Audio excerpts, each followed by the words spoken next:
Hey there, and welcome to today's Explainer. We're diving right into a fascinating and honestly kind of heavy psychological phenomenon. We're talking about the immense weight of childhood labels. Specifically what actually happens when you're told from a super young age that you're gifted. How does that one little word rewire your brain, set your expectations, and completely shape your identity?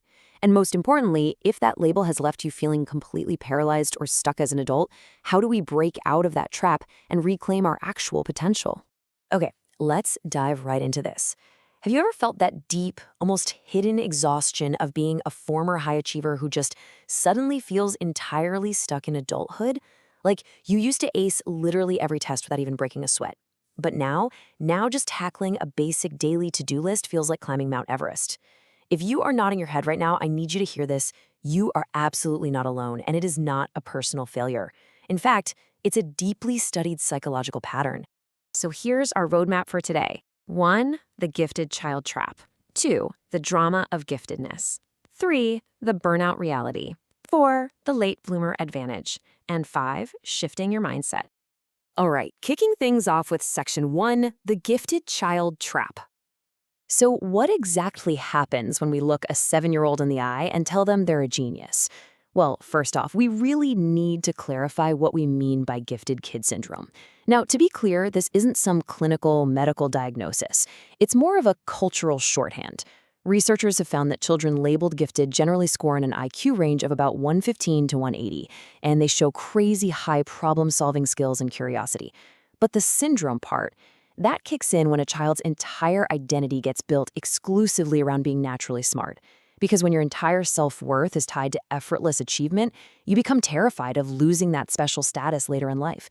You literally end up trapped by your own reputation.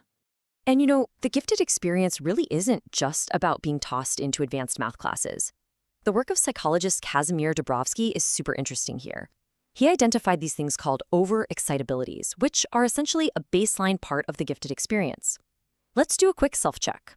Are you intensely, almost obsessively curious? That's intellectual. Do you have a highly dramatic imagination? Imaginational.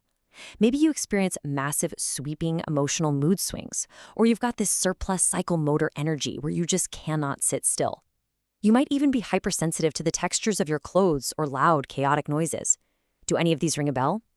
Because these intense sensitivities are actually a core feature of how gifted brains process the world around them. Moving on to section 2, the drama of giftedness. To really wrap our heads around this, we have to look at the darker side of early achievement. Back in 1979, the psychoanalyst Alice Miller wrote a phenomenal book called The Drama of the Gifted Child. And this brilliantly illustrates a tough reality. She argued that many gifted kids unconsciously build an inner prison for themselves. See, because these kids are so incredibly perceptive, they subconsciously sense exactly what their parents need from them to feel secure or proud.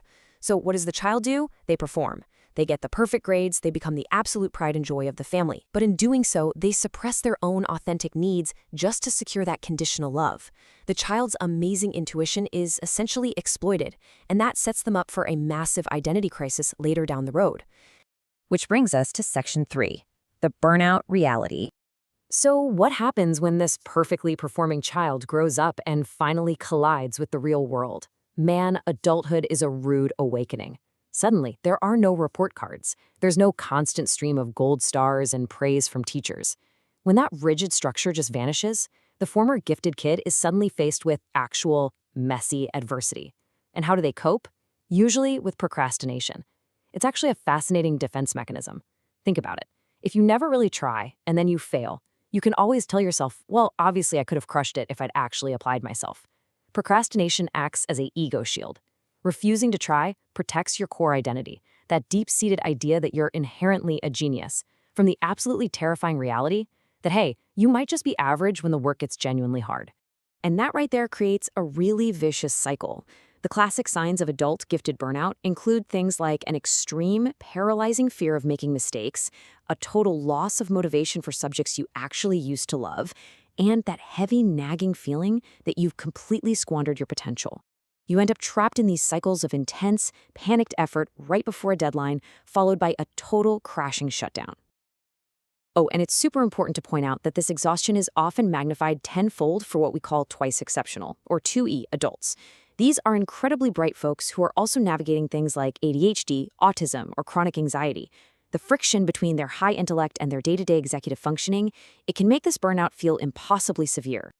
Okay, deep breath. Let's pivot to section 4, the late bloomer advantage. It is definitely not all doom and gloom here, folks, because neuroscience actually completely debunks the myth that human potential peaks in, like, the third grade. The human brain does not just turn on all at once. According to neurologist George Bartzakis, raw ability really takes time to cook. Back in childhood, the genes responsible for your basic traits are just starting to wake up and activate. But it takes a literal lifetime of messy experiences to build up those complex neural circuits.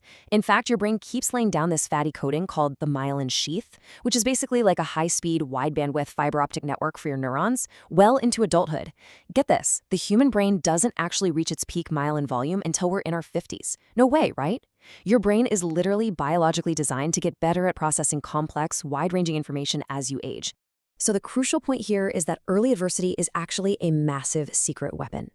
Hitting those brick walls, failing, or just straight up struggling when you're younger, it forces psychological growth.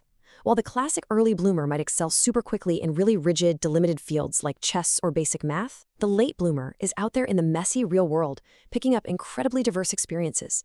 Their genes are slowly syncing up over time. And navigating that struggle develops crucial ego strength, emotional stability, and a much wider perspective.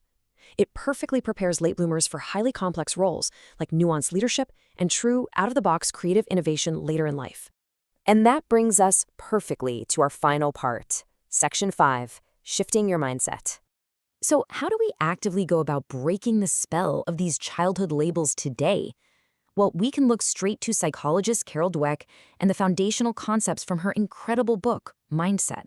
Her research basically challenges absolutely everything we were ever taught about innate talent and giftedness. She proves with hard data that how we view our own intelligence directly dictates our success, our resilience, and ultimately our happiness. Dweck starkly contrasts two totally different viewpoints. Let's look at the fixed mindset first. This is the ultimate gifted kid trap. It's the belief that your ability is just innate and permanent. You either have it or you don't. From this viewpoint, speed and perfection are absolutely demanded, which, as we've seen, inevitably leads to a paralyzing fear of failure. Now contrast that with the growth mindset. This is the belief that intelligence actually develops incrementally over time, with effort. A person with a growth mindset embraces risk-taking because they don't see failure as a reflection of their worth. Failures are just data, they're learning opportunities. But the label gifted dangerously locks you into that fixed mindset. But true, lifelong fulfillment, that relies entirely on cultivating a growth mindset. Let's move to how this builds into concrete recovery. If you are feeling burned out, here are your actual actionable steps to unlearn that deep-seated perfectionism. Step 1, redefine success. It is no longer about being the absolute smartest person in the room. It is about building sustainable, healthy routines. Step 2, untangle your core identity from your performance. You are not your grades, and your human worth is not tied to your daily output, period. And step 3, you've got to actively practice developing that growth mindset. That means tolerating imperfect, messy first drafts. You have to learn to be totally okay with putting in just ordinary effort and receiving the constructive feedback without feeling like your very soul is under attack. Which leaves us with this final, thought-provoking question. If the label of being gifted has basically become a cage that keeps you from taking risks and growing, why keep carrying it around? By finally letting go of the desperate need to be naturally brilliant at every single thing you touch, you open yourself up to the messy, slow, and incredibly rewarding process of true mastery. So are you ready to leave the inner prison of those childhood expectations behind and step enthusiastically into your own incredible late-blooming potential? Thanks so much for joining me on this explainer, and I truly hope this gives you the tools you need to reclaim your journey.